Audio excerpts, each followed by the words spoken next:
6:00 pa lang ng umaga, pero abala na ang lungsod ng Makati. Mga taong nagmamadali sa sidewalk, tunog ng mga busina at amoy ng kape at usok na sabay humahampas sa hangin. Sa ilalim ng isang tulay malapit sa kanto ng Buendia, isang maliit na katawan ang nakahiga sa ibabaw ng karton.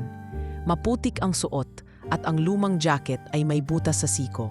Walang sapin ang paa at ang buhok ay buhaghag na parang hindi pa naabot ng suklay kahit kailan. Siya si Kiko, isang batang 8 taon pa lamang pero matanda na kung tumingin. "Hoy Kiko, gising na. Mainit na ang sabaw ko." Wika ng isang matandang lalaking ugod-ugod, may daladalang plastik ng pantisal at supot ng lugaw. Siya si Lolo Ramon, isang dating janitor na matagal nang pinatalsik sa trabaho matapos maaksidente habang naglilinis ng basurahan sa eskinita ng mall. Dumilat si Kiko at napangiti. "Salamat po, Lolo," bulong niya habang naupo at kinamot ang likod. Hinila niya ang isang plastic cup mula sa gilid ng karton at doon ibinuhos ni Lolo Ramon ang sabaw.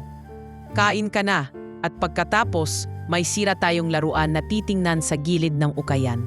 Sabay sabing may kaunting tuwa sa mukha. Si Kiko, kahit wala pang formal na edukasyon, ay natutong magkumpuni ng laruan, relo at kahit charger ng cellphone. Lahat yon natutunan niya mula sa pagpupursigi, pagsisilip sa mga sirang bagay, pagbabaklas, at pagkakabit ng kahit anong kaya niyang pagsamahin. Kahapon nga po, may babae akong nakita na umiiyak kasi hindi na gumagana yung talking teddy bear ng anak niya. Tinulungan ko po. Pinulutan ko lang yung wire at nilagyan ng bateryang nakuha ko sa junk shop. Tuwang-tuwa siya, kwento ni Kiko habang kumakain. Tumamo si Lolo Ramon. "Matalino ka, apo. Hindi mo kailangan ng maraming libro para matuto. Pero sana balang araw, makapasok ka rin sa paaralan." Tahimik si Kiko. Hindi siya makasagot dahil alam niyang imposibleng mangyari yun. Wala siyang birth certificate, wala siyang magulang, at higit sa lahat, wala siyang apelyido. Si Lolo Ramon lang ang tanging kilala niyang pamilya. At ang pangalan na Kiko ay siya ring ibinigay lang sa kanya ng matanda. "Ano po bang totoo kong pangalan, Lolo?" tanong ng bata minsan. "Ewan ko, apo, hindi kita kilala noon. Isang araw, iniwan ka lang ng isang babae sa kariton ko habang natutulog ako sa gilid ng grocery. May sulat na di ko na mabasa dahil nabasa ng ulan. Simula noon, ikaw na ang kasama ko." Kahit bata pa, naiintindihan ni Kiko ang kalagayan nila. Hindi siya nagrereklamo at sa halip, mas naging masikap siya sa araw-araw. Tuwing hapon, pumupunta siya sa tambayan ng mga bata sa kalye para magbenta ng kinumpuni niyang laruan. Ang kita ay sapat para makabili ng 2 pandesal at kalahating galon ng tubig. Ngunit sa kabila ng kahirapan, may kakaibang kislap sa mata ni Kiko. Hindi siya bugnutin, hindi siya mapanumbat, at lalong hindi siya nanlilimos ng awa. May mga araw na sumasama siya sa mga tambay sa likod ng car wash at doon siya nagtatanong ng mga bagay. "Kuya, paano po gumagana tong motor? Anong gamit po ng switch na to? At minsan pa nga, anong itsura ng loob ng kotse na Ferrari?" Isang beses, may nakaparadang mamahaling sasakyan sa harap ng isang hotel sa tapat ng binibilhan niya ng lugaw. Pula ito, makintab at ang emblem ay kabayong nakatayo. Tumigil si Kiko at parang nawalan ng pandinig sa ingay ng paligid. Dahan-dahan siyang lumapit. Tumingkayad siya at sinilip ang loob ng sasakyan. Ganda siguro ng amoy sa loob nito, buling niya sa sarili. Di niya mapigilan ang sarili at dumikit palalo ang mukha niya sa salamin. "Hoy, anong ginagawa mo dyan?" Isang matinis na boses ang sumigaw sa kanya. Lumingon si Kiko at nakita ang isang babaeng naka-heels, naka-black dress at may hawak na mamahaling bag. Galit na galit itong lumapit at tinulak siya palayo. "Bastos kang bata ka. Dumikit ka pa sa kotse ko. Tingnan mo nga ang itsura mo. Baka mahawa pa tong pintura ng Ferrari ko sa dumi mo." Hindi nakaimik si Kiko. Nakayuko lang siya habang ang babae ay galit na galit pa rin. "Umalis ka rito bago pa kita ipatawag ng guard." At sa galit niya, isinaboy niya ang tubig ng hawak niyang Evian sa mukha ni Kiko. Nanlaki ang mata ni Kiko pero hindi siya umiyak.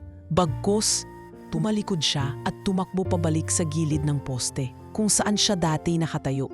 Pinagbasdan niyang umalis ang babae sakay ng kanyang pulang sasakyan habang nagmamadali sa kalsada. Sa kanto, nakita niya ang isang truck ng delivery na medyo mabilis ang takbo kahit malapit na sa intersection. Napansin niyang kumakambig ito pakaliwa, papunta sa direksyong tinahak ng pulang kotse. Napakunot ang noo ni Kiko. May kakaiba sa takbo ng truck. Parang wala itong balak tumigil. Napalingon siya sa kalsada at doon nagsimula ang isang pangyayari na magbabago ng lahat. Sa tapat ng isang private clubhouse sa Forbes Park, isang mamahaling SUV ang huminto.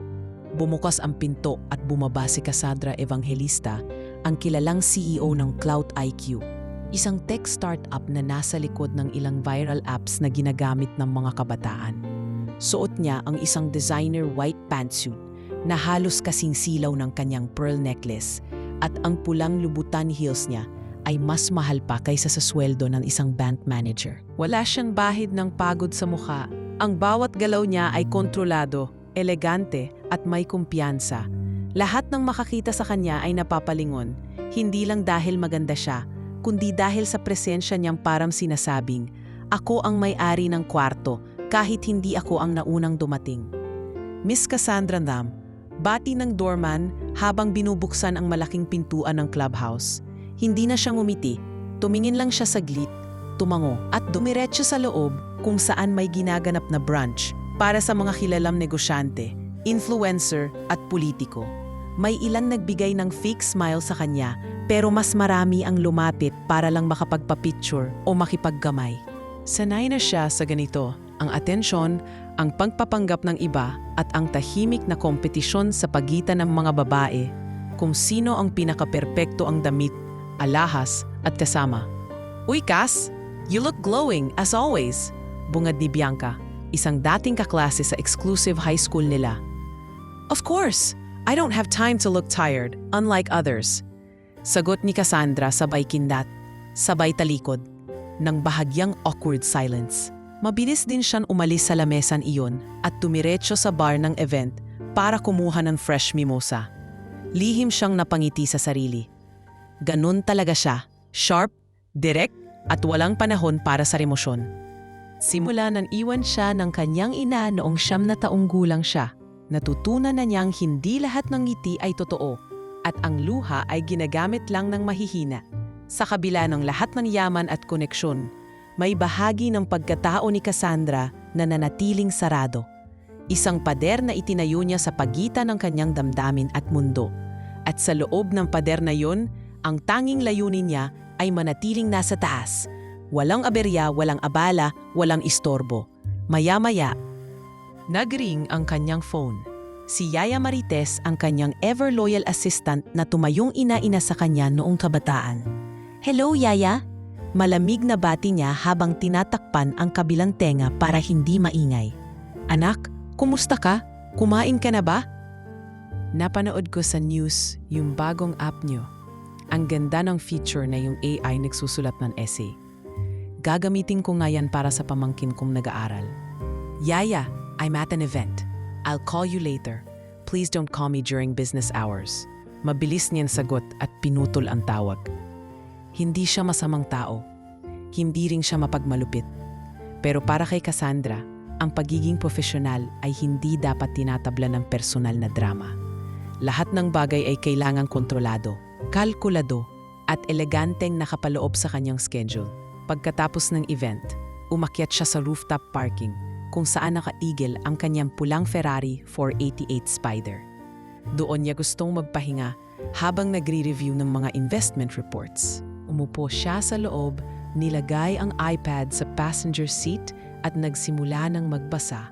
Walang kakwenta-kwentang pitch deck.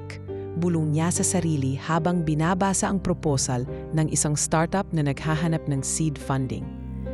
"Trying to solve poverty by storytelling? Please, charity is not scalable." Sa kanya, ang tagumpay ay numbers, metrics, valuation, reach.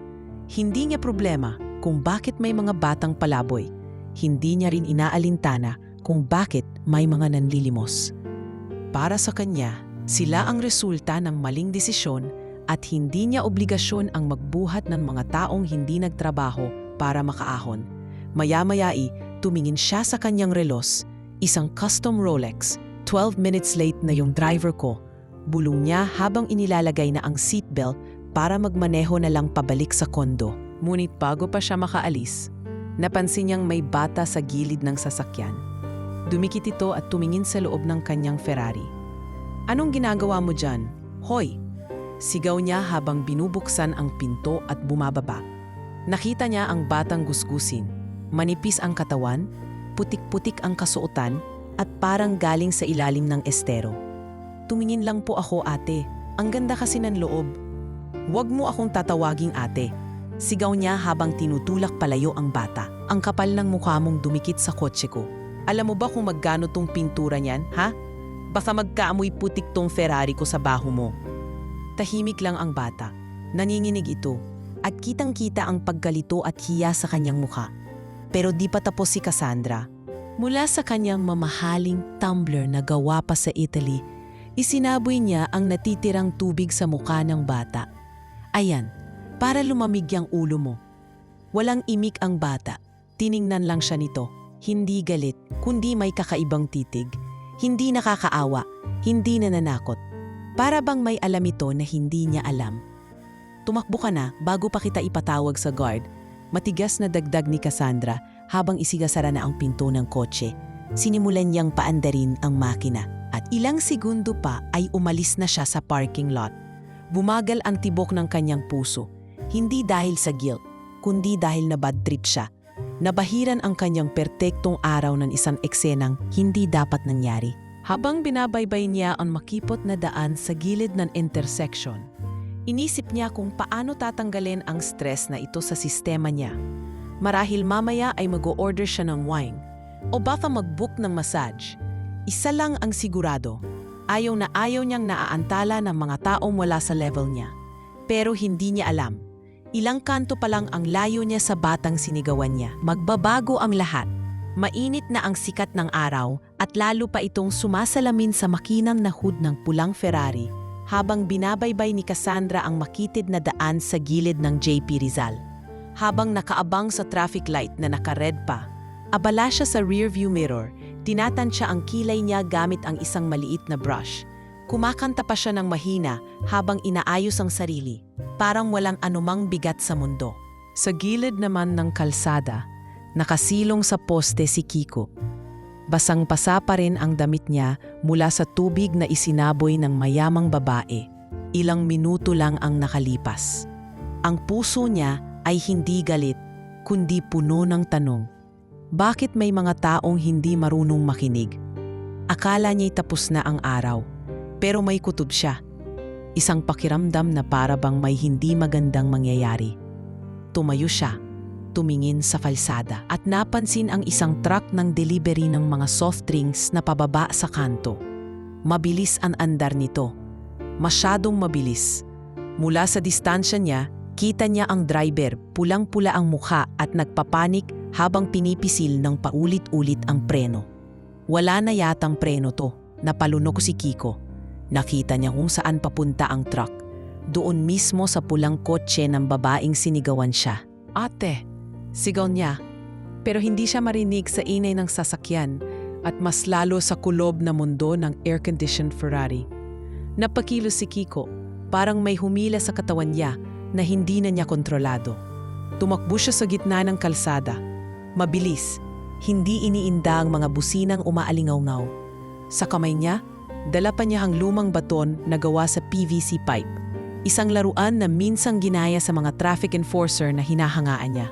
Pinalo niya ng malakas ang passenger side ng kotse. Tok, tok, tok. Tiningnan siya ni Cassandra mula sa loob. Kunot noo, gulat. Hindi niya agad na-recognize ang bata. Bago pa siya makapagbaba ng bintana para sigawan na naman ito, napalingon siya sa rear view mirror. At doon niya nakita ang paparating na truck. Malapit na, mabilis, at hindi humihinto. Walang kahit anong salita. Tumili siya habang pinilit buksan ang pinto sa kabilang side. Pero masyado nang huli para lumabas. Si Kiko hindi na nagdalawang isip. Pinuksan niya ang pinto sa kabilang bahagi. Saktong nakalock, pero dahil sa isang sira sa handle na alam ni Kiko kung paano ayusin, napuwersa niya ito. Hinatak niya si Cassandra, halos ipuslit palabas mula sa driver's seat. Nang makita ni Cassandra ang mukha niya, nagtagpo ang mga mata nila. "Ikaw? Halika na po," sigaw ni Kiko habang tinutulak siyang palayo. Ilang segundo lang at sumalpok na ang truck sa pulang Ferrari. Boom! Ang tunog ay parang pagsabog ng lata at salamin. Kumalat ang pira-pirasong bahagi ng kotse sa kalsada. Ang hood nito ay tumiklop paakyat at ang likuran ng truck ay dumulas hanggang sa bangketa. Nagtilian ang mga tao. May mga naglabasan mula sa kalapit na coffee shop. May tumawag agad ng pulis. Isa sa mga pedestrian ang humila ng phone para kuhanan ng video ang buong pangyayari. Sa gilid, nakaupo sa bangketa si Cassandra, nanginginig, hawak pa ang kamay ni Kiko. Sa unang pagkakataon, hindi siya makapagsalita. Ang mga labi niya ay nanunuyo. Tila hindi pa niya napoproseso ang lahat. "Okay ka lang po ba?" tanong ni Kiko. Hingal na hingal. Bahagyang may gasgas sa tuhod at siko. Si Cassandra ay napatingin sa kanya, mistulang hindi makapaniwala. "Ito yung batang pinagalitan ko, yung sinigawan ko, yung binuhusan ko ng tubig." Ang misming batang ito ang nagligtas ng buhay niya. Dumating ang ambulansya. Inalalayan sila ng mga nurse at pinilit silang ipasok sa loob para matingnan kung may internal injuries. Habang tinitignan ang mga vital signs ni Cassandra, pilit niyang iniwas ang tingin sa paligid. Pero sa bawat segundo, bumabalik sa kanya ang eksena. Ang sigaw, ang truck, ang maliit na kamay ni Kiko na humila sa kanya palayo. Kung hindi siya tinulungan ng bata, wala na sana siya ngayon. Sa ospital, nakatambay sa waiting area si Kiko. Ayaw niyang sumama sa loob. Hindi siya sanay sa amoy ng alkohol at malamig na aircon. Nakaupo siya sa plastic na silya. Nanininig pa rin kahit tapos na ang lahat. Sa tabi niya, isang janitor ang tumigil saglit para alokin siya ng crackers at tubig. "Anak, ikaw yung nasa video, no? Ikaw yung tumulong doon sa babae sa Ferrari?" Napatingin si Kiko. Tahimik siyang tumango. "Ang tapang mo, ha? Hindi lahat ng bata ganyan. Sana dumami pa ang katulad mo." Hindi sumagot si Kiko.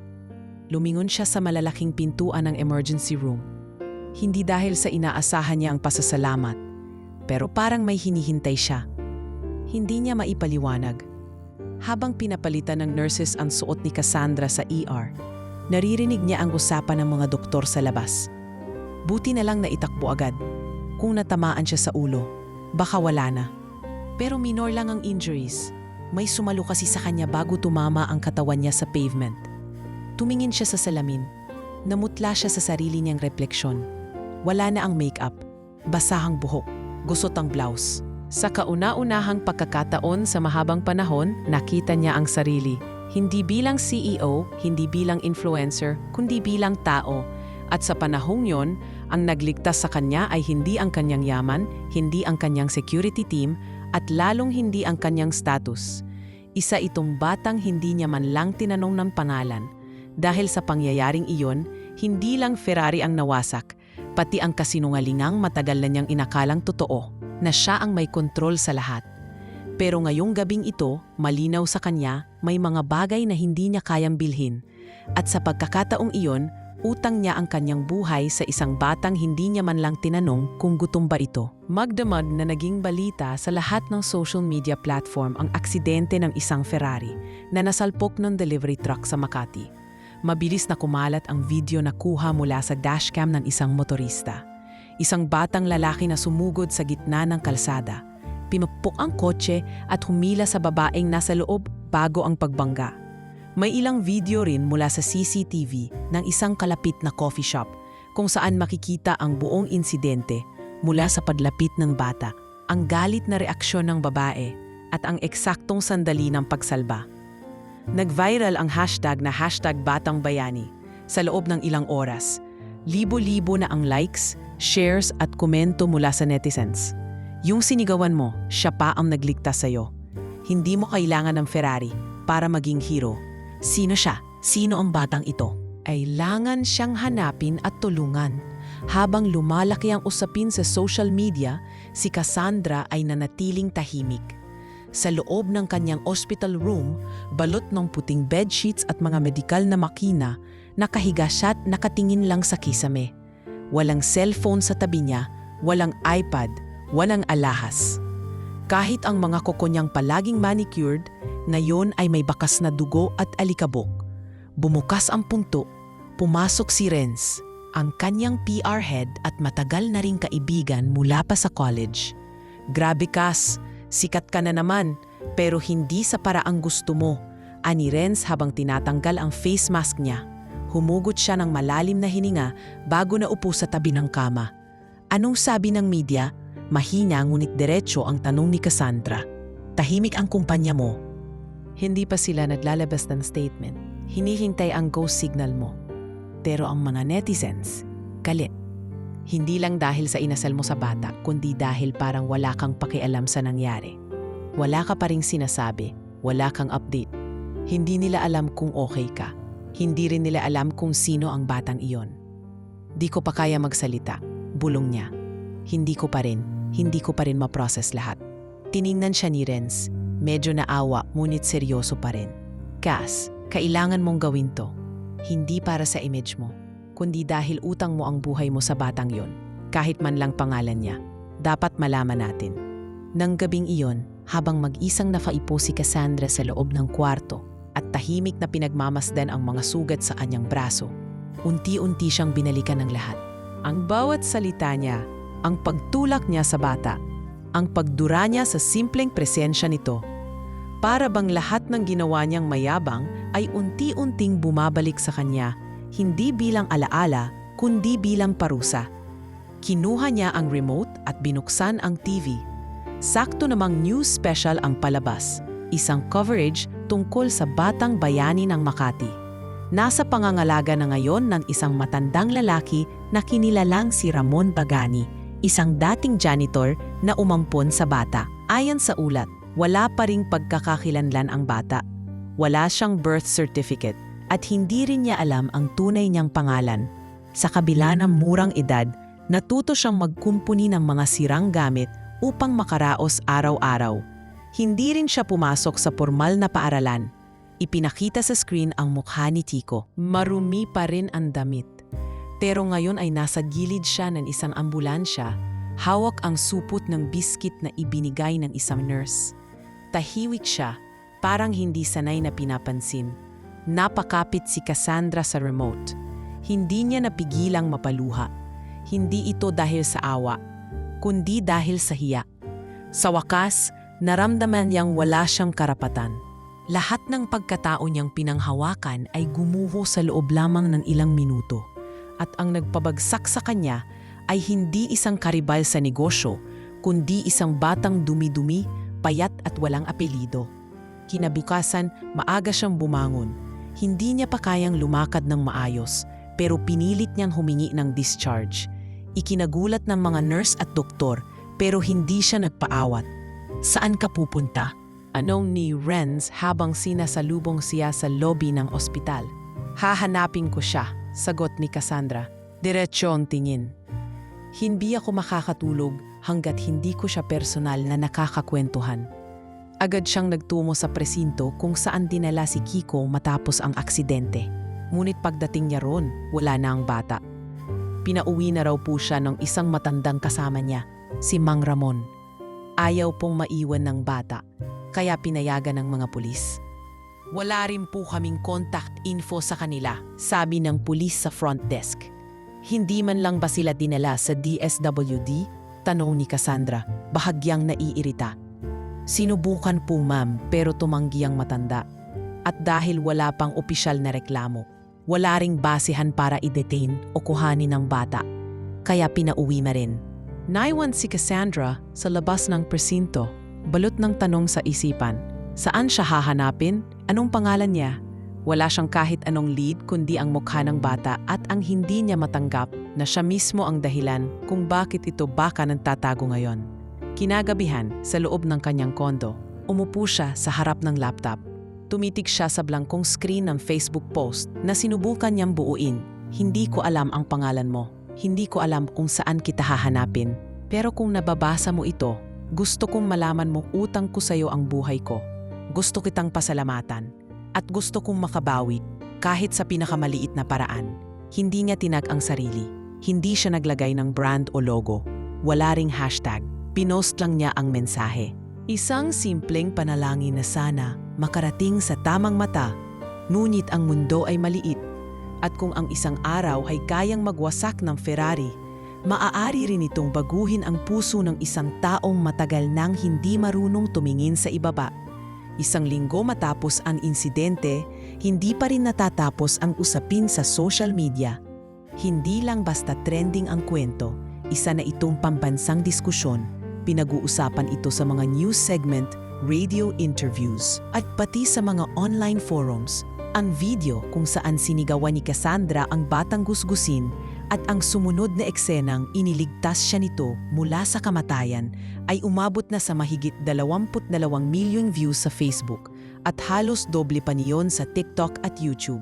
Sa bawat komento sa video, may iba't ibang damdamin, galit, awa, pagkamangha. Marami ang sumisigaw ng hustisya para sa bata at marami rin ang nagtatanong. Sino ba siya? Saan siya galing? Bakit tila wala siyang pamilya? Imagine yelling at a kid and he saves your life anyway. Si Cassandra ang mukha ng elitistang walang puso. Pang MMK to. Bigyan ng scholarship si Kiko. Kailangan natin siyang tulungan. Baka bumalik siya sa lansangan. At sa kabila ng tuloy-tuloy na diskusyon, nanatiling tahimik si Cassandra. Hindi siya naglabas ng opisyal na statement mula sa kanyang kumpanya. Hindi rin siya sumagot sa kahit anong panayam. Ngunit ang totoo, hindi siya tahimik dahil wala siyang pakialam. Tahimik siya dahil hindi niya alam kung paano magsimulang humingi ng tawad. Sa loob ng kanyang opisina sa 31st floor ng Cloud IQ headquarters, tinanggal ni Cassandra ang high heels at naupo sa sahig ng kanyang lounge room. Suot niya ngayon ay simpleng blouse at maong, bagay na matagal nang hindi niya ginagawa. Wala rin siyang makeup. Mukha siyang ordinaryong babae, pagod, litong-lito at wasak ang kumpiyansa sa sarili. Pumasok si Renz, dala ang printouts ng ilang balita mula sa broadsheet at news online. Cass, hindi na natin ito pwedeng isantabi. Tignan mo, may mga foundation na naghahanap sa bata. May mga volunteer group na gusto siyang bigyan ng matitirhan, edukasyon at counseling. Pero hindi nila siya mahanap. Inabot niya ang mga papel. Sa isa sa mga larawan, makikita si Kiko na nakaupo sa semento. May hawak na piraso ng tinapay, habang isang matandang lalaki ang nakaupo sa kanyang tabi, si Lolo Ramon. Mula sa kuhang iyon, masisilayan mo ang kalmadong mukha ni Kiko. Ngunit para bang bitbit niya ang bigat ng mundong hindi kailanman naging mabait sa kanya. May update na ba kung nasaan sila ngayon? Tanong ni Cassandra habang dahan-dahang binabalik ang papel sa mesa. Wala pa rin. Parang lumubog na sa lupa. May nagsabi raw na nakita sila sa gilid ng Pasig River. Pero pagdating ng team, wala na roon. Ayaw talaga nilang makita. Siguro, ayaw na niya akong makita. Halos buling na lang ang sinabi ni Cassandra. At sino ang may kasalanan? Sagot ni Renz. Diretsyo, ngunit hindi galit. Ikaw, oo. Pero sa dami ng tao sa mundong to, ikaw din ang niligtas niya. Kaya sa dami ng pwedeng pagtakbuhan, ikaw din ang dapat lumapit sa kanya. Hindi dahil gusto mo ayusin ang pangalan mo, kundi dahil gusto mo ayusin ang puso mo. Tahimik si Cassandra. Tumayo siya at tinumo ang glass wall ng kanyang opisina. Mula roon, tanaw niya ang city skyline. Mataas, makintab, puro salamin. Ngunit sa baba ng lahat ng iyon, may libu-libong mga taong hindi kailanman nakapasok sa ganoong klaseng building. Tulad ni Kiko, tulad ng Lolo Ramon niya. Maglabas tayo ng pahayag, anya, sa wakas. Pero hindi galing sa kumpanya, galing sa akin. Ilang oras hang lumipas, lumabas sa opisyal na Facebook page ni Cassandra Evangelista ang isang post. Simple, walang larawan, walang logo, at walang branding. Ang caption ay, "Utang ko ang buhay ko sa batang hindi ko kilala. Sa batang trinato ko ng masama, sa batang mas matatag pa sa akin. Kung sino ka man, nasaan ka man, sana mapatawad mo ako. At sana makausap kita, hindi bilang CEO, kundi bilang isang taong gusto nang matuto." Walang nakalagay na contact details, walang location, wala ring anumang call to action. Isang post lang na mula sa puso. Pero ang epekto nito, agad na umalingangaw sa social media. Umabot sa mahigit 3 milyong shares, libo-libong komento, at daan-daang taong nagsimula ng maghanap muli kay Kiko. Habang abala ang internet sa pagtunton sa batang bayani sa isang sulok ng Paseco compound, sa isang maliit na kubo na gawa sa pinagtagpi-tagping yero at trapal, tahimik na nanonood si Kiko ng balita mula sa lumang TV na pinakabit ni Lolo Ramon mula sa mga pinagsamang wiring. "Lolo, ako ba yun?" tanong niya habang tinititigan ang sarili sa TV screen. "E di ikaw nga, apo. Sinong ibang batang sumugod sa Ferrari?" Tugon ng matanda, sabay tawa, sabay ubo. Ngumiti si Kiko, pero kita sa kanyang mata ang pagkalito. "Bakit po kaya nila ako pinapansin ngayon? Dati dinuduraan lang ako ng mga taong nakapustura. Ngayon, hinahanap nila ako? Dahil anak, minsan ang mundo, kailangan muna nilang masampal ng katotohanan bago sila matutong tumingin sa tama." Hinawakan siya ni Lolo Ramon sa balikat. "Et ikaw ang sampal na yon. Pero huwag kang magpapasilaw, ha? Hindi porket sikat ka, totoo na agad ang lahat." Tumango si Kiko. "Opo, Lolo, gusto ko lang naman po kayong makasama." Habang sinasabi niya ito, may mahinang katok sa pinto ng kanilang barong-barong. Isang lalaking may dalang kamera at babaeng may suot na ID mula sa isang news network ang nakatayo sa labas. "Pasensya na po, hinahanap lang po namin si Kiko. May mensahe po para sa kanya." Sa loob ng ilang araw, naglaho si Kiko sa mata ng lipunan. Pero ngayon parang babalik na siya. Hindi na bilang batang palaboy, kundi bilang taong binuksan ang mata ng isang buong bansa. Mainit ang araw sa Maynila nang makarating si Cassandra sa Paseco compound. Nakasuot siya ng simpleng puting blouse at maong na pantalon, malayo sa karaniwang corporate look niya. Wala siyang makeup, wala ring bodyguard o driver. Nakasakay lang siya sa isang inupahang Grab na iniwan na siya sa labas ng eskinita dahil hindi na makakapasok ang kotse sa loob. Pumasok siya sa makipot na daan habang sinusundan ng camera crew mula sa isang news outlet na tahimik lang sa kanyang likuran. "Sigurado ka bang dito?" tanong ng isang babaeng reporter na kasabay niya. "Oo," sagot ni Cassandra. "Dito daw nakita si Kiko kagabi. May nagpadala ng video sa messenger ko. Dito sa gilid ng iskinita, may batang nag-aayos ng sira-sirang radyo. May katabing matanda." Habang lumalapit sila sa dulo ng iskinita, may ilang mga bata ang nakatanaw sa kanila mula sa mga bakod na gawa sa kahoy at trapal. May ilang nagbubulungan. "Yung babae sa TV yan, di ba? Yung sinigawan si Kiko, tapos siya rin niligtas?" Nang marating nila ang isang maliit na barong-barong na may pinto lang na kurtina, kumatok si Cassandra. "Tao po, nandyan po ba si Kiko?" Mahina at magalang ang kanyang tono. Huminga siya ng malalim, ramdam ang kaba sa dibdib. Ilang segundo lang, bumukas ang kurtina. Si Lolo Ramon ang sumilip, nakatungkod at may itim na t-shirt na kupas. Nanlaki ang mata nito nang makita si Cassandra. Ikaw yung sa kotse?" "Opo, ako po." Si Cassandra Evangelista, sagot niya, halos pabulong. Tumikhin si Lolo Ramon at bahagyang lumingon sa od. "Kiko, may bisita ka, anak?" Lumabas si Kiko, bitbit ang isang lumang screwdriver. Nakasuot siya ng oversized na sando at short na halos lagpas tuhod. Huminto siya sa may pintuan at tinitigan si Cassandra. Walang galit sa mata niya pero wala ring tuwa. Para bang naghihintay siyang malaman kung ano ba ang pakay ng babaeng minsang nagdulot ng kahihiyan sa kanya sa harap ng lahat. "Hi Kiko," mahinang bati ni Cassandra. "Pwede ba kitang makausap?" Tumamo lang ang bata. "Sige po, pero dito lang po tayo sa labas. Mainit sa loob, sira na ang bentilador." Umupo sila sa bangkito sa labas habang si Lolo Ramon ay naupo sa tabi pero nanatiling tahimik. "Alam ko, wala akong karapatang humarap sa'yo," panimula ni Cassandra. "Wala akong dahilan para patawarin mo ko.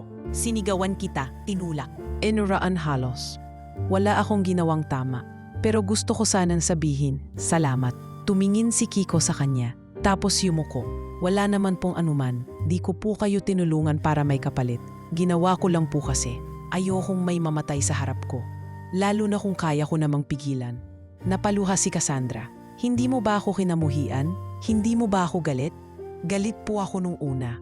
Pero sabi ni Lolo, ang galit daw parang bubog sa dibdib. Mas matagal mong hawakan, mas ikaw ang nasusugatan." Nagpahid siya ng luha habang tumatawa ng mahina. Ang galing mo, Kiko. Hindi ko pa naririnig yan sa kahit sinong CEO na nakausap ko. Napangiti si Kiko kahit bahagya lang. Hindi ko naman po gusto maging CEO. Gusto ko lang pong makakain araw-araw. Tapos makasama si Lolo habang buhay. Tahimik si Cassandra. Doon niya unang naramdaman na hindi lahat ng pangarap ay kailangang mataas. Minsan, ang pinakamalalim na hangarin ay yung hindi kailanman itinuturo sa mga eskwelahan, ang pagiging kontento. Ito sana ang isa kong pakay, sabay kuha ng isang sobre sa loob ng bag. May mga papeles dito. Plano ko sana kung papayag kayo ni Lolo Ramon, ipaayos ang mga dokumento mo, birth certificate, ID, kung anong pwedeng legal para makapasok ka sa school. Ako na ang bahala sa lahat ng gastos. Umiling si Kiko. Ayoko po ng school kung mag-isa lang ako ron. Ayoko po mapalayo kay Lolo. Sumabat si Lolo Ramon. Kiko, anak, pag inaalok ka ng biyaya, tanggapin mo. Lalo kung makakabuti sa kinabukasan mo. Habang buhay nandito si Lolo. Pag nawala ako, anong gagawin mo? Lolo, mahinang sambit ni Kiko. Halatang ayaw niyang pag-usapan ng danon. Ano, Cassandra ba? Sabat ni Lolo Ramon. Sigurado ka ba sa gagawin mo? Baka bukas magsawa ka. Paano pag nawala na ang media? Wala na rin ang interes mo. Diretsyong tumingin si Cassandra kay Lolo Ramon. Hindi po ito dahil sa media. Hindi ito para sa karir ko. Ginagawa ko ito dahil ayaw kong matapos ang buhay ko na hindi ako nakabawi sa isang taong dapat sana tinulungan ko noong umpisa pa lang. Kung hindi po ako nararapat, tatanggapin ko yon. Pero kung bibigyan niyo po ako ng pagkakataon, gusto ko pong magsimula. Tahimik ang paligid. Isang batang babae ang tumaang bit-bit ang galon ng tubig. May lalaking tumura sa gilid ng pader. Pero sa pagitan ni Cassandra, Kiko at Lolo Ramon, tila tumigil ang oras. Sa huli, tumango si Lolo Ramon. Sige, pero sa isang kondisyon. Ano po yon? Huwag mong titrato si Kiko na parang proyekto. Anak ko yan. Gusto kong kung anong trato mo sa iba mong mahal sa buhay, ganun din sa kanya.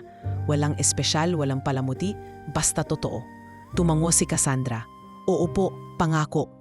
Kinabukasan, dinala ni Cassandra sina Kiko at Lolo Ramon sa isang hotel sa Makati. Doon muna sila pansamantalang tumira habang inaayos ang mga dokumento ni Kiko. Binilhan niya ito ng damit, hindi mga mamahalin kundi mga simpleng t-shirt, shorts at rubber shoes. Para kay Kiko, sapat na ang lahat ng iyon. Minsan na, tumanggi pa siyang isuot ang bagong sapatos. Sayang kung mabasa, aniya. Sa unang gabi nila sa hotel, si Cassandra ay nasa kabilang kama ni Kiko. Pinagmamasdan niya ito habang natutulog, tahimik, payapa. Hindi siya makapaniwalang ang batang ito ang siyang gumising sa puso niyang matagal nang natutulog. At habang nakasilip siya sa bintana ng hotel, natanaw ang kumikislap na ilaw ng lungsod, alam niyang may nagbago na sa kanya. Hindi lang ito tungkol sa pagligtas sa buhay niya. Ito ay tungkol sa pagligtas ng kaluluwa niyang unti-unting nawawala sa sobrang taas ng tingin sa sarili. Madaling araw pa lamang ay gising na si Cassandra. Hindi dahil may board meeting o business pitch, kundi dahil nasanay na siyang tumingin sa tanawin ng syudad mula sa bintana ng hotel kung saan sila pansamantalang nanunuluyan. Wala ang ingay ng alarm clock, wala ring tunog ng email notifications. Tanging ang marahang hilik ni Kiko sa kabilang kama ang musika sa loob ng kwartong iyon, isang musika na bago para sa kanya, pero nakakagaan sa dibdib. Mula sa pagiging isang babae na hindi marunong tumapak sa lupa, na yun ay marunong na siyang pumila sa breakfast buffet, maglagay ng manika sa sinangag at magtupi ng kumot. Hindi ito itinuro ng mga mamahaling eskwelahan, hindi rin ito binili ng yaman. Natutunan niya ito sa piling ng batang minsan niyang inalipusta. Ma'am Cassandra, gusto niyo po ng tulong sa pagluluto? Tanong ni Kiko habang hawak ang isang platito ng itlog. Huwag mo na akong tawaging Ma'am, Kiko. Cassandra na lang. O kung gusto mo, Cass. Napakamot ng ulo ang bata. Ang hirap naman pong tawagin kayong Cass. Parang pangalan ng artista. Baka masanay po akong tawagin kayong tita. Tumawa si Cassandra. Sige, Tita Cass. Mas okay yon. Sa mga sumunod na araw, naging routine na sa kanilang tatlo ang simpleng buhay sa hotel. Umaga ay sama-sama silang kakain ng agahan. Pagkatapos ay pupunta sila sa isang NGO office na tumutulong sa mga undocumented street children. Si Cassandra mismo ang nag-follow up ng kaso ni Kiko. Sinamahan siya sa barangay, sa health center at sa DSWD. Sa bawat hakbang, nakita ng mga social worker kung gaano kaseryoso ang dating babae sa TV na minsang naging mukha ng kayabangan. Isang araw, habang naghihintay sa pila sa Municipal Hall, may isang batang babae na umiiyak sa gilid. Napansin ito ni Cassandra. "Anong problema mo, iha?" Tanong niya habang lumuhod sa harap ng bata. "Wala pong pamasahe si nanay pauwi. Hindi po kami makauwi sa Cavite." Sagot ng bata habang hawak ang braso ng inang nakaupo sa simento. Walang sinasabi, kinuha ni Cassandra ang pitaka niya at binigyan ang mag-ina ng 2,000. "Bumili muna kayo ng pagkain. Tapos ito pamasaheng pauwi. Safe kayo dapat." Nagulat si Kiko. Noon lang niya nakita si Cassandra na kusang nag-abot ng tulong. Hindi dahil may kamera, kundi dahil tunay ang hangarin. "Tita Cass." Awag ni Kiko habang naglalakad sila pabalik sa hotel. Ganito po ba dapat ang pakiramdam ng may pamilya? Napahinto si Cassandra. Tinapik niya sa balikat ang bata at numiti. "Ewan ko, pero kung ganito nga, sana matagal na akong natutong magmahal."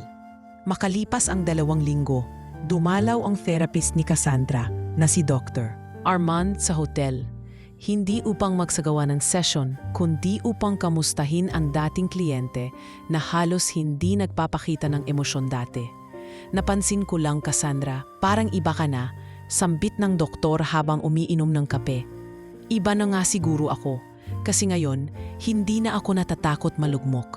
Ngayon kahit mawalan ako ng kotse, ng titulo, o kahit ng kumpanya ko, alam kong hindi ako mag-iisa. Kasi may Kiko ako, may Ramon, at may sarili na akong dahilan para mabuhay. Hindi lang para magtagumpay." Habang nagkakape sila sa lobby, napansin ni Cassandra si Kiko na may kausap na bellboy.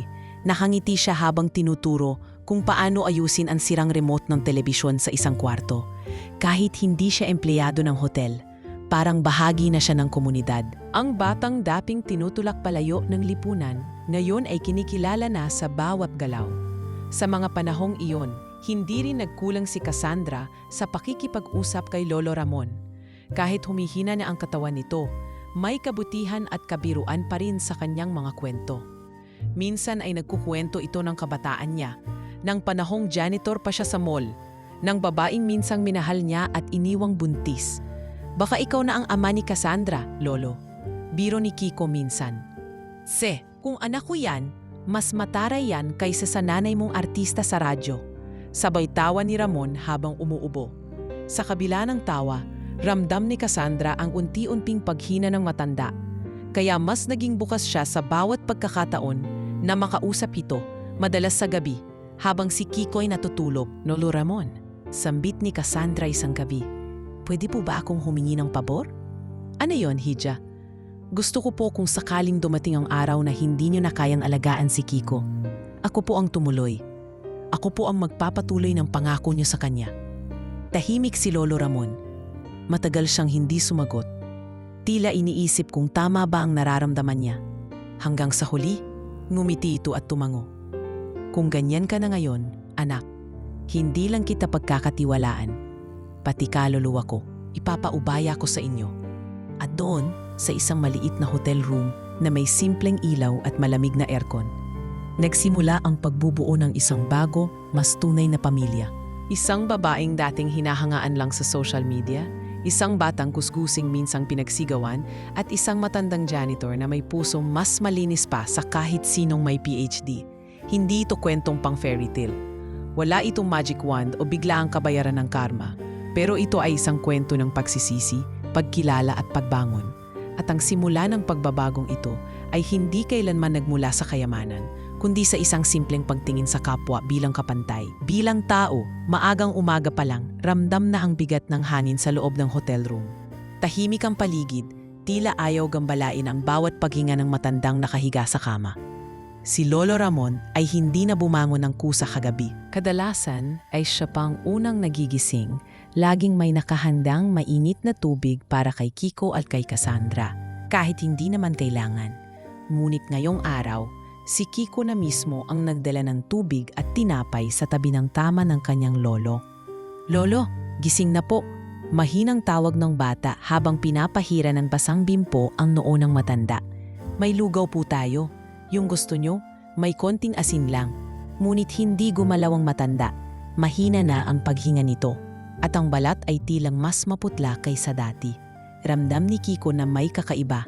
Hindi niya ito ininda kaagad. Umupo siya sa tabi ng kama at pinisil ang kamay ni Ramon. Tita Cass, parang hindi po bumabangon si Lolo. Tawag niya habang nanginginig ang boses. Agad na lumapit si Cassandra at sa isang sulyap pa lang sa kondisyon ni Ramon, alam niyang kailangan na nilang tumawag ng ambulansya. May lagnat siya kagabi, pero akala ko po dahil lang sa pagod. Paliwanag ni Cassandra habang nag-aayos ng gamit. Akong bahala rito, Kiko. Ihanda mo lang ang sarili mo. Susunod ka sa akin, ha? Sa emergency room ng isang private hospital sa Maynila, nagmamadaling isinugod si Lolo Ramon. Hinatid siya ni Cassandra at ni Kiko, habang si Kiko ay mahigpit ang pagkakahawak sa kanyang lumang laruan, isang sirang robot na inayos niya para sa lolo niya, 1 linggo pa lang ang nakaraan. Paulit-ulit niyang sinasabi sa sarili, hindi ito katapusan, hindi ito katapusan. Lumipas ang ilang oras sa labas ng ICU. Si Cassandra ay nakaabang sa waiting area habang yakap-yakap si Kiko na walang kibo. Ilang beses na siyang nakakita ng kamatayan. Business collapses, pagkamatay ng investors, pagbagsak ng kumpanya. Pero iba ito, iba ang kaba, iba ang bigat. Dumating ang doktor bandang 2:00 ng hapon. Tahimik itong tumabi kay Cassandra, sabay tingin kay Kiko. Wala na po si Lolo, no? Biglang sabi ng bata bago pa makapagsalita ang doktor. Hindi ito tanong, isa iyong buo, payak. At masakit na pagtanggap, napatungo ang doktor. Ginawa na po namin ang lahat. Naagapan sana kung mas maaga, pero ang katawan niya ay talagang mahina na. Marami na ring komplikasyon. Ang puso, baga at bato niya ay sabay-sabay nang bumigay. Hindi nakaimik si Cassandra. Si Kiko ay tila tuod na nakaupo sa tabi niya. Ilang minuto silang tahimik. Walang iyakan, walang histerya. Tila bumagsak ang oras at lumambot ang tunog sa paligid. Maya-maya ay tumayo si Kiko. Lumapit sa ICU door at sumilip sa loob. Doon niya nakita ang Lolo Ramon niya. Tahimik, payapa, parang natutulog lang. Ngunit alam niyan hindi na mag-iising ang taong pinakamahalaga sa kanya. Salamat po, Lolo. Bulong niya habang tinatapat ang palad sa salamin. Sabi niyo, hindi niyo ako iiwan. Pero ngayon, ako na lang. Sa gabi ng burol, sa isang maliit na chapel sa loob ng ospital, halos walang bisita. Si Cassandra ang nag-aasikaso ng lahat. Mula sa kabaong, nakaupo siya sa tabi ng kabaong. Habang pinaglalaruan ang punit-punit niyang panyo na ginawang laruan noong siya'y 3 taong gulang pa lamang. Tita Cass, mahina niyang sabi, habang pinagmamasdan ang mukha ni Ramon sa kabaong. Pwede niyo po ba akong yakapin? Kasi po, wala na si Lolo. Wala na pong yayakap sa akin pag umiiyak ako. Hindi nagsalita si Cassandra. Yumuko siya at mahigpit na niyakap ang bata. Hindi niya pinigilang umiyak.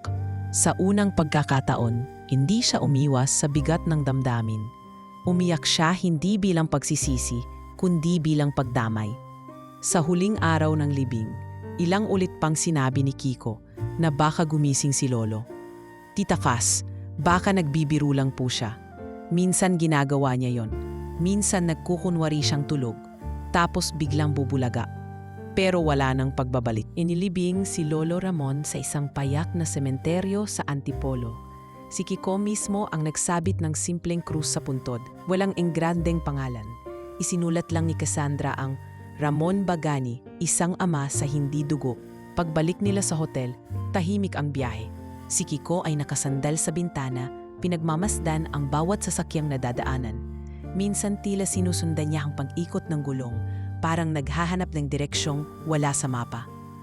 Pagka-uwi, agad siyang nahiga sa kama ni Lolo Ramon. Amoy pa niya ang lumang pabango nito, ang halimuyak ng Vicks sa unan, at ang tunog ng hilik nitong parang may kasamang kwento. Tita Cass, tawag niya mula sa loob ng kumot. Pwede po ba akong matulog dito kahit minsan lang? Kasi po, dito po natutulog si Lolo. Baka dumalaw siya sa panaginip. Tumango si Cassandra. Oo, Kiko, hanggat gusto mo, kahit gabi-gabi. Hindi ka na kailanman mag-isa. At sa gabing iyon, habang tahimik na natutulog si Kiko sa kama ng kanyang yumaong lolo, nagdesisyon si Cassandra. Hindi lang niya ililigtas si Kiko sa gutom o kahirapan, ililigtas niya ring ito mula sa pagiging ulila. Ililigtas niya ito mula sa pangakong nabitawan ng isang matandang hindi kayang magtagal. At sa katahimikan ng gabing iyon, habang umuulan sa labas, sa bawat patak ng ulan sa bintana, para bang ibinubulong ni Lolo Ramon mula sa langit. Salamat anak, salamat Cassandra. Umaga ng Lunes, tahimik na nakaupo si Cassandra sa waiting area ng isang law firm sa Makati. Kasama niya si Kiko, suot ang bagong polo na bahagyang maluwag sa kanya. Hindi ito ordinaryong appointment. Hindi ito tungkol sa kontrata o partnership. Ito ang simula ng isang proseso na maaaring magbago ng buong takbo ng buhay nilang dalawa, ang legal na pag-aampon. Sigurado ka na ba rito? Tanong ng abogado na si Attorney Velez, isang batikang family lawyer na kaibigan ni Cassandra mula pa noong nasa Senado ang kanyang ama. Siguradong sigurado, sagot niya habang mahigpit ang hawak sa kamay ni Kiko. Hindi ko ito ginagawa para lang punan ang pagkawala ni Lolo Ramon. Ginagawa ko ito dahil gusto ko siyang maging anak. Gusto kong ipaglaban siya, formal sa harap ng batas, at hindi lang sa loob ng puso ko. Tahimik si Kiko. Hindi siya masyadong nagsasalita mula nang ilibing si Lolo.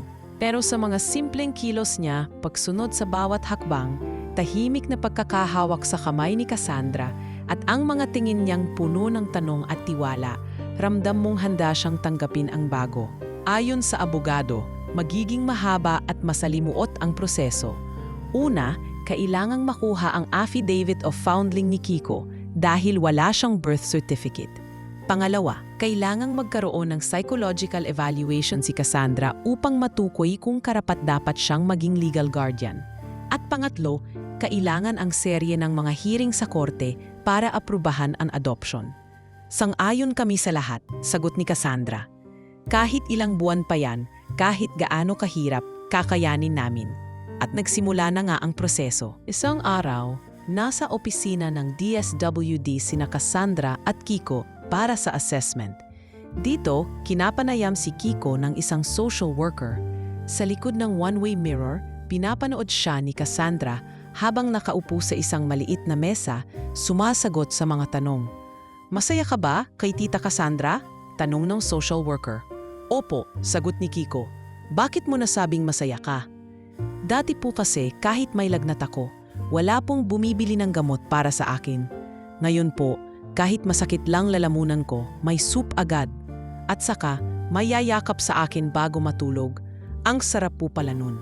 Halos mapaluha si Cassandra sa likod ng salamin. Noon lang niya naramdaman na hindi lang siya basta provider. Isa na siyang ina. Hindi dahil sa dugo, kundi dahil pinili siya ng isang batang matagal nang hindi pinipili ng mundo. Sa sumunod na linggo, nagsimula naman ang psychological evaluation kay Cassandra.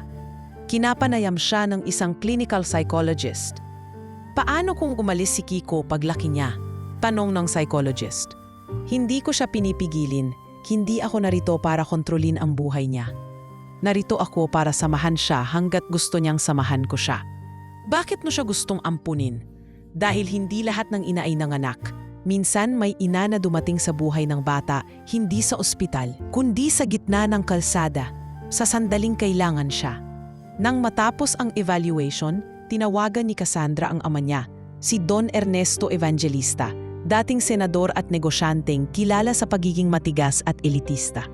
Papa, gusto ko sanang sabihin sa'yo inaayos ko na ang pag-aampon kay Kiko. Cassandra, anak, isipin mo yan ng mabuti. Isa siyang batang galing lansangan, may masamang dugo. Paano kung sirain niya ang pangalan mo? Papa, ang pangalan ko ang sinira ko, hindi si Kiko. Sa kanya ko natutunang tumingin sa tao bilang tao, hindi bilang brand. At kung hindi mo kayang tanggapin yon, ayos lang. Pero wag mong sabihin sa akin kung sino ang may karapatang mahalin. Natahimik ang kabilang linya. Sa unang pagkakataon, hindi naintindihan ni Don Ernesto ang anak niya. Pero si Cassandra ay hindi na rin naghahanap ng pag-unawa. Ang mahalaga, ginagawa niya ang tama. Kahit walang palakpakan. Dumating ang araw ng unang court hearing.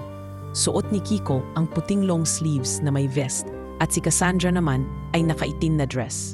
Sa loob ng korte, naupo sila sa harap ng judge at isa-isang tinanong, "Kiko, gusto mo bang sumama kay Cassandra bilang legal na magulang?"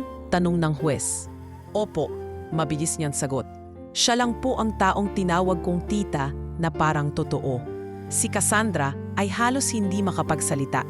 Pero sa huli, nang tanungin siya kung sigurado siya sa kanyang desisyon, tumayo siya at diretsong tumingin sa hukom. "Opo, Your Honor.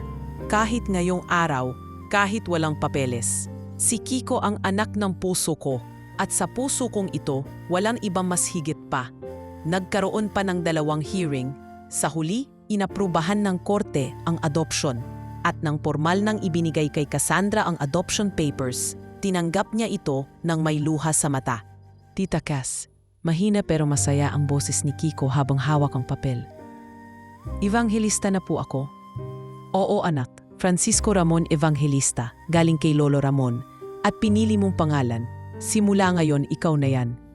Sa araw ding yon, naghapunan sila sa labas, sa isang karinderyang paborito ni Kiko. Wala silang kasama, walang kamera, wala ring high-end na menu. Adobo, pritong galunggong at malamig na coke lang ang nasa mesa.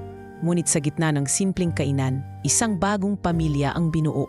Isang kwento ng pag-ibig na pinantay hindi ng dugo, kundi ng tiwala, ng sakripisyo at ng paninindigan. At mula sa batang pinansigawan lang dati sa harap ng Ferrari, ngayon ay isa na siyang legal na anak ng babaeng minsang walang puso, ngayong isa ng ina. Buwan ng Hunyo nang formal na pumasok si Kiko sa isang pribadong paaralan sa Quezon City. Hindi ito ang pinakamahal o pinakasikat na eskwelahan. Pero para kay Cassandra, ito ang tamang simula. Isang institusyong bukas sa mga batang may kakaibang pinagmulan at may kakayahang mag-alaga, hindi lamang magturo. Mula sa gusgusing bata sa lansangan, ngayon naka-uniforme na si Kiko. Puting polo, navy blue na pantalon at may ID na may apelidong Evangelista. Habang inaayos ni Cassandra ang kwelyo ng kanyang polo sa loob ng sasakyan, pinagmamasdan siya ng gwardya sa gate ng eskwelahan. Marahil ay nagtataka pa rin sila kung paanong ang kilalang tech CEO ay may anak na mukhang hindi kalahi. Pero hindi na iyon alintana ni Cassandra. Ang mahalaga, nakaniti si Kiko habang binababa niya ito. "Good luck sa first day mo, anak. Huwag kang matatakot magsalita kung may problema ka, ha?" Sabay abot ng simpleng baon sa lunchbox. "Opo, Tita Cass. Mama." Agad na bawi ni Kiko, sabay ngiti. Napangiti si Cassandra. May konting luha sa gilid ng mata. Tama yon. Mama na, di ba? Pagkapasok ni Kiko sa loob ng paaralan, hindi niya naiwasang mapatitig sa mga mag-aral na may kanya-kanyang grupo. May mga batang Inglesera, may mga anak ng mga negosyante, at may mga social media influencer na naglalakad na parang nasa fashion show. Habang siya, kahit may bagong uniforme, halatang iba pa rin ang lakad, ang kilos, ang paningin. Para bang nararamdaman ng iba na may dumating na hindi nila kauri. "Uy, sino yan?" Bulong ng isang estudyanteng babae. "Yung anak daw ni Cassandra Evangelista, di ba? Adopted lang yan eh." Sagot ng isa pa. Hindi man niya direktang narinig, naramdaman ni Kiko ang paninipat. Pero hindi siya nagpahalata. Sa halip, umupo siya sa unang row ng classroom at inilabas ang kanyang notebook. Isang second-hand na binili nila sa bookstore pero maayos pa. Ipinangalan niya ito, Francisco R. Evangelista, grade 5. Sa unang linggo, hindi naging madali ang lahat. Binubuli siya ng ilan sa mga kaklase. Pinagtatawanan ng kanyang pananalita na minsan ay may slang sa kalsada. Ibinabaon ang kanyang lapis sa ilalim ng mesa. At minsan, palihin na binabato ng papel habang nakatalikod ang guro. Ngunit si Kiko ay hindi sumumbong. Isang gabi, habang kumakain sila ni Cassandra sa bahay, napansin niyang matamlay ito. "Kiko, may problema ba sa school?" Umiling ang bata. "Wala po, Mama. Okay lang." "Anak, kaya mo akong tawagin sa kahit anong oras. Hindi mo kailangang tiisin ang sakit para lang wag ako mabahala. Hindi mo na kailangan maging matatag palagi. May karapatan ka ring sumandal." Malumanay niyang sambit. Natayo ko si Kiko.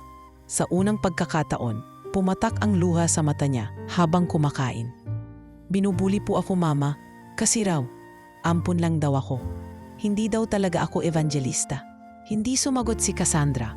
Tumayo siya, nilapitan ang anak, at niyakap ito ng mahigpit. Makinig ka sa akin, Francisco.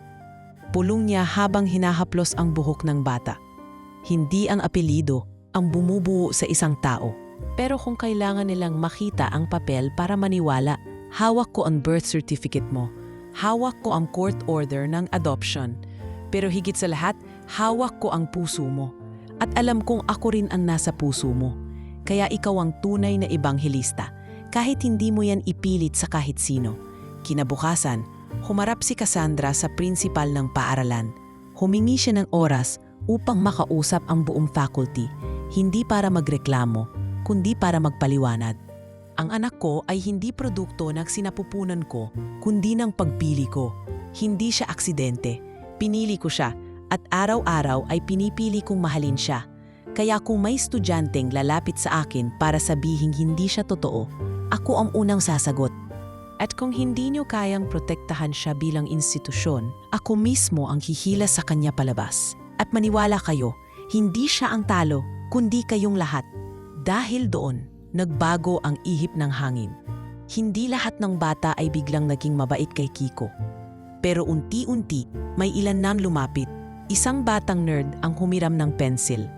Isang babae sa likod ay nagtanong kung paano niya nasira at inayos ang relo niya. At mula roon, nagsimula ang pagpasok niya sa mundo. Isang hakbang bawat araw. Sa bahay, mas naging masaya ang samahan nilang mag-ina. Buwan ng Hulyo, nang simulan ni Cassandra ang isang tradisyon tuwing Sabado. Simpleng Sabado, kung saan hindi sila lalabas sa mall, hindi magre-restaurant, kundi pupunta sa karinderya sa kanto o magluto ng sardinas at itlog sa bahay. Minsan ay naglalakad lang sila sa palengke habang namimili ng kamatis o nagpupunta sa lumang bookstore at nagbabasa ng second-hand na libro. Gusto ko pong bumili ng encyclopedia, sabi ni Kiko isang araw. Anong topic gusto mo? Yung tungkol sa engineering. Kasi po, gusto kong gumawa ng kotse, pero di Ferrari. Gusto ko yung kotse para sa mga batang walang bahay. Kotse na pwedeng gawing tulugan. Natigilan si Cassandra. Doon niya napagtanto.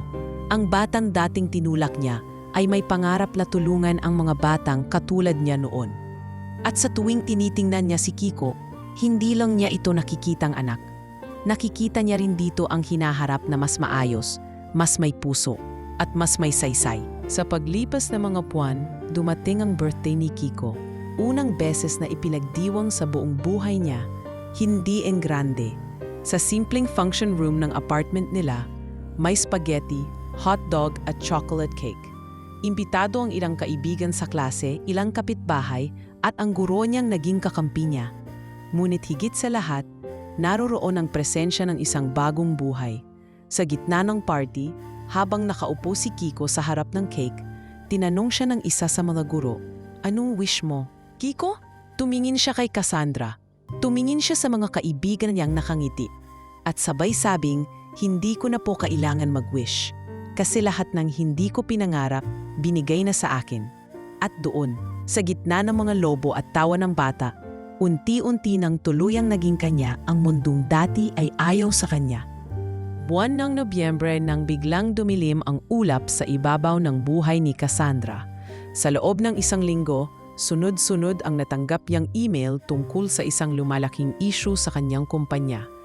May nag-leak na confidential data mula sa isa sa mga beta testing apps nila. Dahil dito, ilang investors ang nag-pull out, may mga user na nagsampa ng kaso at mabilis na kumalat ang balita sa media. Sa loob ng boardroom ng Cloud IQ, tahimik ang lahat habang nasa gitna ng Zoom call si Cassandra at ang core team. Sa kabilang linya, maririnig ang boses ng kanilang pinakamalaking investor mula Singapore. "I'm sorry, Cassandra, but we have to withdraw completely. We've lost confidence in the security protocols of your platform. This is no longer tenable for us." Wala siyang nagawa kundi tanggapin iyon. Matapos ang tawag, ibinaba niya ang laptop at tahimik na umupo. Pakiramdam niya ay para siyang bumalik sa simula. Walang direksyon, walang kontrol. Ngunit ngayong may anak na siyang umaasa sa kanya, hindi siya pwedeng bumigay. Pagka-uwi niya sa bahay, sinalubong siya ni Kiko sa may pinto. "Mama, anong nangyari? Ang tagal mo po." Pinilit ni Cassandra ang isang ngiti. "Pagod lang anak, may mga aberya lang sa trabaho." "Masama po ba? Kailangan ko na po bang lumipat ng school?" Tanong ni Kiko, diretsyong tumitig sa kanya. Napayukot si Cassandra. "Hindi, hanggat kaya ko, hindi ka aalis dyan. Pero baka hindi na natin kayaning manatili dito sa kondo. Kailangan nating mag-adjust anak." Naupo sila sa dining table na may simpleng hapunan, adobong manok at kaning lamig. Wala na ang mga dating delikatesa o imported na keso. Hindi na rin umaandar ang dishwasher. Pinapatay na rin ang aircon sa gabi para makatipid sa kuryente. Ngunit sa kabila ng pagbabagong ito, hindi kailanman nagreklamo si Kiko. "Okay lang po sa akin mama," sambit niya habang ngumunguya. "Dati nga po, natutulog lang ako sa ilalim ng tulay. Ngayon, kahit anong bahay, basta kasama ko po kayo." Mas masarap pa po to kaysa buffet sa hotel. Napaluha si Cassandra. Hindi niya masabi kung luha iyon ng hiya, ng pasasalamat o ng sakit. Sa dami ng nasanay siyang bilihin, ngayon lang siya nakaramdam ng kayamanang hindi nabibili. Ang yakap ng anak na hindi siya iniwan sa gitna ng unos. Sa mga sumunod na linggo, nagbenta si Cassandra ng ilang ari-arian. Ang kotse, ang ilang shares ng stocks, at maging ang mga designer bags na dati bahagi ng kanyang personalidad. Hindi siya nahirapang gawin iyon. Para sa kanya, mas mahalaga ngayon ang gatas ni Kiko kaysa sa Gucci. Mas mahalaga ang tuition ng anak kaysa sa titulo ng pagiging elite. Nagsimula rin siyang tumanggap ng mga freelance consulting work mula sa ibang tech startups. Sa maliit na home office na ginawa nila sa isang pinaupahang apartment, nagsimula siyang magtrabaho muli. Si Kiko naman, kahit may sariling mundo sa eskwelahan, ay hindi pumayag na maging pabigat. "Ma, pwede po ba akong gumawa ng artwork tapos ibenta online?" "Marami po akong natutunan sa klase namin sa ICT." Sambit niya isang gabi habang ipinapakita ang mga digital drawing niya sa tablet na regalo ni Cassandra noong birthday niya. Napangiti si Cassandra. "Seryoso ka? Gusto mo talaga yan?" "Opo, gusto ko pong makatulong. Pero mas gusto ko pong ipakita sa mga batang tulad ko na kahit galing ka sa wala, pwede ka pa rin gumawa ng isang bagay na may halaga." At doon, nagsimula si Kiko na magbenta ng digital art sa isang online platform. Hindi ito kumita agad, pero sa bawat likes at simpleng benta, lumalawak ang tiwala niya sa sarili. Isang araw, isang kilalang local influencer ang bumili ng gawa niya at ipinost ito. Mula noon, dumami ang orders at kahit maliit ang kita, sapat iyon para makatulong sa ilang gastusin. Tuwing gabi, magkasama silang nagbibilang ng kita sa notebook. 25 pesos from this one mama, tapos another 70 from the print. Total, 125. "Sapat na po yan para sa baon ko bukas. Pwede mo na rin akong ilibre ng kwek-kwek niyan ha?" Biro ni Cassandra. Sa ganitong paraan, unti-unting bumalik ang sigla sa kanilang buhay. Hindi man tulad ng dati, ngunit puno ng tunay na pagtutulungan at respeto. Dumating ang Pasko at sa halip na mag-shopping sa mall, namili sila sa Divisoria. Si Cassandra ay may dalang maliit na listahan ng mga gustong bilhin para kay Kiko. Simpleng sapatos, bagong coloring pens at ilang libro. Si Kiko naman ay bumili ng maliit na box ng tsokolate. "Para po sa inyo, Mama." Sambit niya habang iniabot ito sa Noche Buena. "Eh ikaw, wala kang regalo para sa sarili mo." "Meron na po," sabay ngiti niya. "Ikaw?" At sa simpleng mesa ng Noche Buena, may spaghetti, macaroni salad at hamong binili sa grocery sale. Nagsalo-salo ang mag-ina na parang wala nang kulang sa kanilang mundo. Wala mang magarbong Christmas lights o mamahaling regalo, sapat ang presensya ng isa't isa. Hindi na sila naghahangad ng luho. Hindi na rin sila takot mawalan dahil natutunan na nila na ang yaman ay hindi nasusukat sa dami ng ari-arian, kundi sa tibay ng samahang pinanday ng pagsubok. At habang pinapatay ni Cassandra ang ilaw ng apartment upang matulog na, tumingin siya sa anak niyang mahimbing nang natutulog sa sofa, yakap ang kanyang bagong libro. "Salamat sa iyo, Kiko," bulong niya sa dilim. "Salamat sa muling pagtuturo sa akin kung paano maging tao." Pagsapit ng bagong taon, unti-unting nagbago ang ihip ng hangin para kay Cassandra at Kiko. Gaya ng bawat mahaba at mapait na gabi, dumarating din ang umagang may liwanag. Mula sa maliliit na consulting projects, napansin ng isang international investor ang naging performance ni Cassandra. Hindi dahil sa kanyang pangalan o reputasyon, kundi dahil sa galing niyang mag-analisa ng problema at bumuo ng praktikal na solusyon. Mga kasanayang pinanday na mga pangyayaring tumibay hindi sa paaralan kundi sa buhay mismo. Isang araw, habang naka-headset si Cassandra sa isang virtual meeting, si Kiko ay tahimik na nag-aaral sa tabi niya. Pareho silang abala sa sariling mundo, pero sabay din sa paghinga, tila dalawang alon sa iisang dagat. Pagkatapos ng tawag, tahimik na bumaling si Cassandra kay Kiko. "Anak, may sasabihin ako." "Po," sagot ni Kiko habang inaayos ang kanyang lapis. "May bagong investor. Gusto nilang buhayin ulit ang Cloud IQ. Pero this time, sa mas malinis, mas patas, at mas makataong paraan. Ang kapalit kailangan kong bumalik bilang CEO." "Wow, Mama!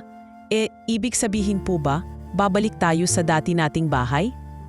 Napaisip si Cassandra. Baka hindi lahat ng dati, anak. Kasi may mga bagay sa buhay na hindi na dapat balikan.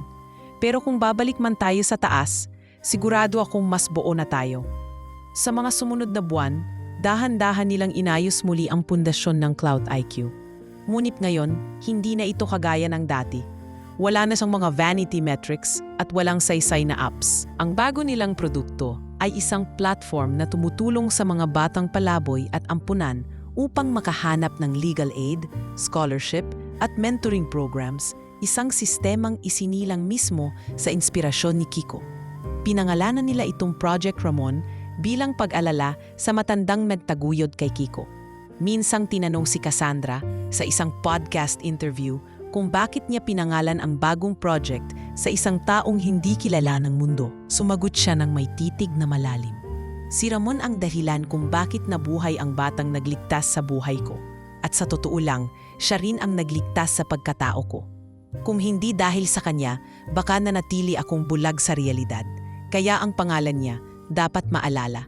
Nagtrending muli ang kwento nila. Ngunit na yon, hindi na sa pananahimik o kontrobersiya, kundi sa inspirasyon. Maraming tao ang humanga sa pagbabalik ni Cassandra. Hindi bilang reynang ng negosyo, kundi bilang isang inang tumayo sa gitna ng unos. At si Kiko? Siya ang naging bida ng bagong henerasyon. Ilang paaralan ang nag-imbita sa kanya upang magsalita sa mga estudyante. Bata pa siya, pero ang mga salita niya ay tumatama sa puso. "Hindi po ako ang may pinakamataas na grado. Hindi rin po ako galing sa masayang pamilya. Pero natutunan ko po na minsan, hindi mo kailangan ng malaking bahay para tumayo ng taas noo. Ang kailangan mo lang ay isang taong maniniwala sa'yo." Habang lumalawak ang sakop ng Project Ramon, hindi rin nakalimot si Cassandra sa mga batang tulad ni Kiko. Sa tulong ng foundation, nagsimula silang tumulong sa mga kalsada ng Maynila, namimigay ng hygiene kits, kumot, mainit na pagkain at higit sa lahat, access sa legal services para sa undocumented children. Isang araw, habang nasa isang feeding program sila sa gilid ng Pasig, lumapit ang isang batang babae na may bitbit na punit-punit na laruan. "Miss, pwede po ba ito ipaayos? Sira na kasi si Puchi ko eh." Sabay abot ng basang stuffed toy. Tinanggap yan ni Kiko at ngumiti. "Kaya yan, bibigyan natin ng bagong buhay si Puchi." Tumingin si Cassandra mula sa malayo, nakangiti. Para siyang nakakita ng sarili sa isang salamin. Hindi sa mukha ni Kiko, kundi sa lakas ng loob na minsan ay wala siya. At sa kanyang isipan, bumalik ang imahe ng unang araw na sinigawan niya ang batang iyon. Ang araw na binuhusan niya ng tubig. Ang araw na halos ikahiyan niya ang kanyang sarili. Ngunit ngayon, narito na sila. Hindi na bilang estranghero sa isa't isa, kundi bilang tunay na mag-ina. Sa isang award night ng isang national humanitarian group, pinarangalan si Cassandra at si Kiko ng Pag-asa Award, isang pagkilala sa mga taong nagbibigay ng bagong simula sa mga nawalan ng direksyon sa buhay. Habang nakatayo sila sa entablado, Pinapakinggan ang palakpakan ng daan-daang tao. Hinawakan ni Kiko ang mikropono. Hindi po ito award para sa akin. Ito po ay para kay Mama Cass. Kasi kahit marami na siyang pera, hindi siya nagyabang. Kahit marami siyang alam, natuto pa rin siyang makinig. At kahit may mali siyang nagawa sa akin noon, siya pa rin po ang nagturo sa akin kung paano magpatawad. Walang salitang nakapantay sa yakap na sumunod. Doon sa harap ng lahat, nagyakap ang mag-ina, hindi bilang simbolo ng pagkapanalo, kundi bilang pagselyo ng isang paglalakbay na pinagdaanan nila ng magkasama. Pag-uwi nila sa bahay, humiga sila sa sofa na dati pinagsasaluhan nila sa masikip na apartment. Ngayon, nasa mas maluwag na lugar na sila, pero hindi na tulad ng dati na puro mamahalin ang paligid. Pinili nilang panatilihin ang simple, tahimik at puno ng alaala. Mama, tanong ni Kiko habang nakahiga sa hita ni Cassandra. Tingin mo po, babalik pa kaya yung dating Cassandra na laging galit, laging mataas ang tingin sa sarili? Ngumiti si Cassandra, sabay haplos sa buhok niya. Hindi na siguro, anak. Kasi simula nang tinawag mo akong mama, mas pinili ko ng maging tao kaysa maging perpekto. Maaliwanas ang araw. Walang ulap sa langit at banayad ang ihip ng hangin. Kasalukuyang araw ng linggo at maagang nagising si Cassandra para ihanda ang paboritong almusal ni Kiko. Tuyo, itlog na maalat, kamatis at sinanag. Nasa maliit ngunit payapang bahay na sila ngayon sa isang community village sa Antipolo. Hindi ito tulad ng dati nilang high-rise condo, pero may malawak na bakuran, sariwang hangin at higit sa lahat katahimikan. Simula nang piliin ni Cassandra na iwan ang magarbong pamumuhay, dito niya natagpuan ang klase ng tahimik na ligaya na matagal na niyang hindi nararanasan. Pagkatapos kumain, niyaya niya si Kiko na sumama sa kanya sa isang car dealership. Ipinangako niya ito noon pa, na balang araw bibili sila ng sasakyang hindi para magyabang, kundi para sa mga pangangailangan nila bilang pamilya. Hindi para iparada, kundi para gamitin sa mga biyahe ng Project Ramon, sa outreach at sa mga araw ng lakad na pangkaraniwan pero makabuluhan. Pagdating nila sa dealership, agad silang inalalayan ng isang ahente. Ma'am Cassandra, kami po ang natutuwa na bumalik kayo dito. Kumusta na po? Ngumiti si Cassandra. Maayos naman, hindi na gaya ng dati, mas mahinahon, mas simple. Si Kiko naman ay masigasig na umiikot sa loob. Tinitingnan niya ang bawat kotse na may sabik, ngunit praktikal na mata. Hindi na siya katulad ng batang humahanga lang sa makintab na pintura o mamahaling tatak. Alam na niya ang halaga ng bawat gamit, bawat galaw at bawat desisyong kailangang hindi luho kundi pangangailangan. Mama, to okay na to. Hindi mamahalin pero maluwag. May space para sa box ng mga relief at matipid sa gas. Sabi niya habang tinuturo ang isang silver na second-hand SUV. Napangiti si Cassandra. Sige, yan na. Pero ikaw ang mag-test drive, ha? Nagulat si Kiko. Ako po? Pero wala pa po akong lisensya. Okay lang. Ikaw ang magmamaneho balang araw, hindi ba? Simulan mo na ngayon ang pagsanay. Kasama ang ahente, umikot sila sa parking lot. Si Kiko, hawak ang manibela, tuwang-tuwa. Hindi dahil sa sasakyan, kundi dahil pinaparamdam sa kanya ni Cassandra na may tiwala ito sa kanya. Sa bawat segundo na umiikot sila sa loob ng compound, para siyang lumilipad, hindi sa bilis ng takbo, kundi sa gaan ng loob. Matapos ang test drive, bumalik sila sa opisina at pinirmahan ni Cassandra ang mga dokumento. Habang inaayos ang plaka, tinanong siya ng ahente, Ma'am, gusto niyo pong personalized plate? Tumingin si Cassandra kay Kiko. Anong gusto mong ilagay? Ngumiti si Kiko. K1, K0. Napakunot ang noon ng ahente. Parang robot code po? Ngumiti si Cassandra. Hindi. Pangalan niya, Kiko. Isang simpleng pangalan na minsang kinalimutan ng mundo. Pero ngayon, simbolo ng kung gaano kalakas ang isang batang hindi pinili ng swerte, pero pinili ng kapwa. Makalipas ang ilang linggo, ginamit agad nila ang bagong sasakyan sa unang outreach mission ng Project Ramon sa isang komunidad ng mga informal settlers sa Tondo. Habang pinapark nila ang sasakyan sa gilid ng isang eskinita, napansin ni Kiko ang isang batang lalaki na nakaupo sa bangketa. Marumi ang damit, walang tsinelas at nakatingin sa loob ng sasakyan. Parang siya noon, tahimik siyang bumaba at lumapit sa bata. Gusto mong makita ang loob? Napatingala ang bata. Nag-aalanganin. Hindi po ako marunong maglinis ng kotse, kuya. Tumawa si Kiko. Hindi mo kailangan linisin. Gusto mo lang makita, di ba? Tara, sabay tayong umupo sa loob. Ako rin dati, ganyan. Binuksan niya ang pinto at pinaupo ang bata sa passenger seat. Pinindot niya ang radyo at sabay silang nakinig ng simpleng kanta. Wala silang sinasabi. Pero sa pagitan ng katahimikan, may namumuong koneksyon. Isang paalala ng minsan ang isang simpleng pagkilala ay sapat para muling maniwala ang isang batang nawalang ng halaga sa mata ng iba. Mula sa malayo, pinagmamasdan ni Cassandra ang eksena. Para siyang bumalik sa eksaktong araw na sinigawan niya ang batang si Kiko. Ang araw na itinuring niyang abala ang presensya ng isang bata sa tabi ng kanyang Ferrari. Pero ngayon, siya na mismo ang naglalakad sa putikan. Siya na mismo ang lumuluhod upang ipakilala ang pagmamahal sa mga batang hindi pinipiling mahalin ng lipunan. Pagka-uwi nila sa bahay, napansin ni Kiko na may nakasabit na lumang litrato sa dingding ng sala. Isa itong kuha mula sa araw ng award night nila kung saan nakayakap siya kay Cassandra sa gitna ng entablado. May maliit na sulat sa ilalim ng frame. Hindi tayo naging mang-ina sa dugo, pero ikaw ang dugong bumuhay sa puso ko. Sa gabing iyon habang naghuhugas si Kiko ng plato at nagwawalis si Cassandra sa sala, naramdaman nilang hindi kailanman mahalaga ang lawak ng tahanan o kinang ng mga gamit. Ang mahalaga ay ang katahimikang hatid ng presensya ng isa't isa, ang uri ng yaman na walang halaga sa stock market pero kayang buuin ang pagkatao. Mama, tawag ni Kiko habang pinupunasan ang kanyang kamay. Bakit po kaya may mga taong tinataboy ang mga bata sa kalsada? Dahil natatakot silang makakita ng katotohanan. Sagot ni Cassandra. At minsan, ang mukha ng isang maruming bata ay mas totoo pa kaysa sa mga taong nasa itaas ng gusali. Pero ikaw po, hindi na natatakot, di ba? Hindi na, sagot niya. Dahil may isang batang gumising sa puso ko at hindi ko na siya kailanman iiwan. Sa labas, ang bagong SUV ay nakapark sa lilim ng puno.